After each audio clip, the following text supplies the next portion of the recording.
Good morning, students. This is your English class. Today in this class, we are going to start chapter 6.4 of unit 6 in your English literature book. So students, let's open page number 155 in your English literature book. Here, we have to study the starter windows of chapter 6.4 of unit 6. Okay? So, let's open page number 155. On the top of the page, there is Unit 6 Starter Windows.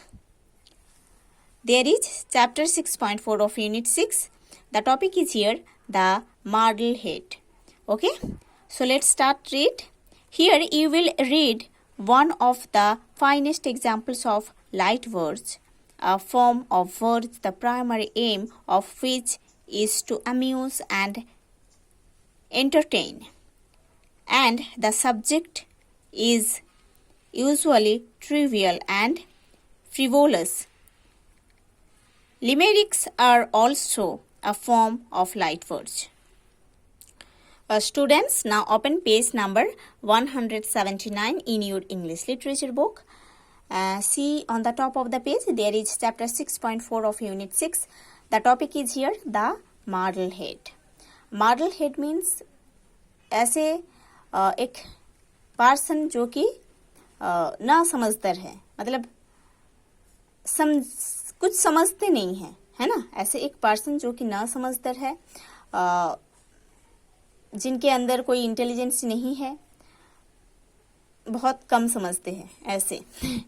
ठीक है, so let's start read. I knew a man from Bareilly as muddle-headed as could be. Bareilly is the name of a place in Uttar Pradesh in India. Okay? So, ये जो poem है the model head, इस poem का जो poet है ऑगडेन नास, उन्होंने बोल रहे हैं कि मैं एक मैन को जानता था जो कि बरेली से है. वो मैन इतना नासमझदार है जितना कोई लोग नासमझदार हो सकता है, उससे भी ज़्यादा नासमझदार है. He always got mixed up with clothes. He wore his mittens on his toes, forgot his collar in his haste, and tied his tie around his waist. Okay? So, वो पर्सन इतना ना समझदार थे कि उन्होंने अपने क्लॉथ्स को, अपने कपड़े को मिक्स्ड अप करके पहनते थे. ओके? उन्होंने मिटेंस को पहनते थे. मिटेंस मीन्स दस्ताना, जो विंटर सीजन में हाथ में पहनते हैं लोग. ठीक है, ये मिटेंस है. उन्होंने मिटेंस को या दस्ताना को पैर में पहनते थे, जो कि हाथ में पहनना चाहिए था. ठीक है.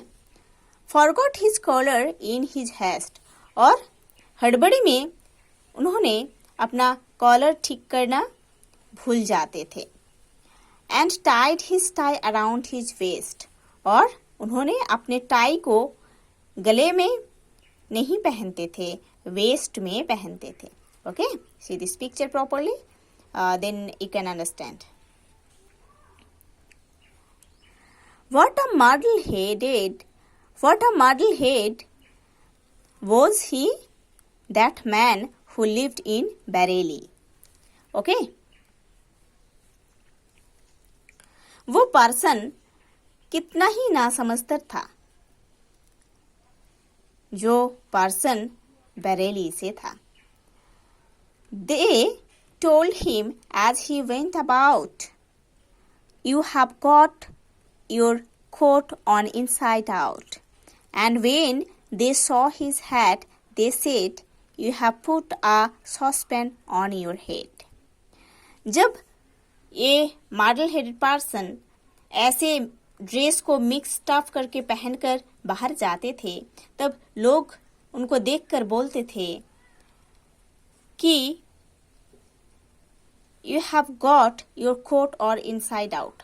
आप आपका ये कोट जो है ना उसको इनसाइड आउट करके पहने हो, मतलब आपका ये जो कोट है वो आप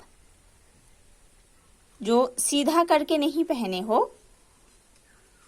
उल्टा करके पहने हो, ठीक है। ऐसे कभी कभी होता है कि जो समझदार पर्सन क्या करते हैं, कभी कभी बहुत हड़बड़ी में ऐसे ड्रेस को उल्टा पहनकर आ जाते हैं, घूम के आ जाते हैं, बट उनको समझ में नहीं आता है। ऐसे कभी कभी होता है, बट ये तो मॉडल हेडेड पर्सन है ना, उन्होंने जब ऐसे मिक्स अप करके ड्रेस पहनकर बाहर जाते थे तब लोग उनको देखकर बोलते थे कि आपका ये जो कोट आप पहने हो ये इनसाइड आउट करके पहने हो, मतलब उल्टा करके पहने हो। इनसाइड बाहर की तरफ रहता है और आउटसाइड अंदर की तरफ रहता है, ठीक है। And when they saw his hat they said, जब उन लोग इस मॉडल हेडेड पर्सन का हैट देखते थे तब उन लोग बोलते थे, you have put a saucepan on your head, आप आपके हेड में एक सॉसपैन पहने हो, टोपी नहीं पहने हो, ठीक है। What a model head was he, that man who lived in Bareilly. वो मैन कितना ही ना समझदार था जो मैन बरेली से था। At lunch, he scratched a piece of bread and spread some butter on his head. He put his walking stick to bed and he stood in the rack instead. Okay? Lunch करने के time उन्होंने bread को तो निकलते थे packet से, but spread some butter on his head, butter को bread में नहीं लगाते थे, अपने सर पर लगाते थे, ठीक है। वो मॉडल हेडेड पर्सन इतना ना समझदार थे कि उन्होंने लंच के टाइम ब्रेड पैकेट से निकलते थे और ब्रेड के ऊपर बटर नहीं लगाते थे, बटर को अपने सर पर लगाते थे। He put his walking stick to bed and he stood in the rack instead. उन्होंने अपने वॉकिंग स्टिक को, वॉकिंग स्टिक मतलब ऐसा एक स्टिक होता है, लकड़ी होता है जिसके हेल्प से कोई पर्सन चलते हैं, टहलते हैं, है ना। सो ये मॉडल हेडेड पर्सन अपने वॉकिंग स्टिक को बेड पर रखते थे और खुद रैक पर खड़े हो जाते थे, ठीक है। मतलब वॉकिंग स्टिक को रैक पर रखना चाहिए और खुद को बेड पर रहना चाहिए। ये ना समझदार पर्सन क्या करते थे कि खुद रैक में रहते थे और वॉकिंग स्टिक को बेड पर रखते थे। वो पर्सन इतने ना समझदार थे। What a model head was he, that man who lived in Bareilly. वो पर्सन कितना ना समझदार है जो पर्सन बरेली में रहते हैं, मतलब वो पर्सन कितना ना समझदार थे जो पर्सन बरेली में रहते थे। Okay, so students, in today's class you have to study this page properly. In the next class we will study the next part of this chapter.